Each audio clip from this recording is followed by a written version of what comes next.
देश में लॉकडाउन के बीच बस और ट्रेन सर्विस शुरू हो गई है और अब उसके बाद विमान भी उड़ान भरने के लिए तैयार है। कोरोना संकट की वजह से लगभग 2 महीने के बाद आज से घरेलू उड़ानों के टेक ऑफ के लिए एयरपोर्ट पर विशेष तैयारियां की गई है। एयरपोर्ट पर अब नए नियम कानून के साथ साथ सब कुछ बदला बदला सा होगा। एयरपोर्ट पर 2 मीटर की दूरी और टचलेस सिस्टम फॉलो किया जाएगा। अब एयरपोर्ट पर हर कदम में सोशल डिस्टेंसिंग का ध्यान रखा जाएगा। बता दें कि लॉकडाउन के चौथे चरण की घोषणा के साथ ही एयरपोर्ट पर तैयारियां शुरू हो गई थी। सरकार ने बाकायदा इसके लिए गाइडलाइंस भी जारी किया है, जिसके अनुसार एयरपोर्ट पर विशेष तैयारियां की गई है। राष्ट्रीय राजधानी दिल्ली के इंदिरा गांधी इंटरनेशनल एयरपोर्ट से स्वस्थ एवं सुरक्षित हवाई यात्रा को बढ़ावा देने के लिए अच्छी व्यवस्था की गई है।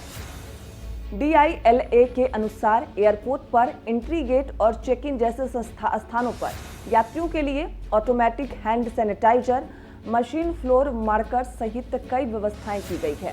नई मशीनें प्रोटोकॉल, सोशल डिस्टेंसिंग के नियमों के अनुपालन के मुताबिक जनसंपर्क को कम करने के लिए डिजाइन किया गया है।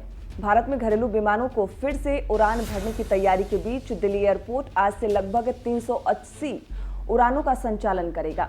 दिल्ली एयरपोर्ट से लगभग 190 विमान रवाना होंगे और लगभग 190 विमान यहां उतरेंगे।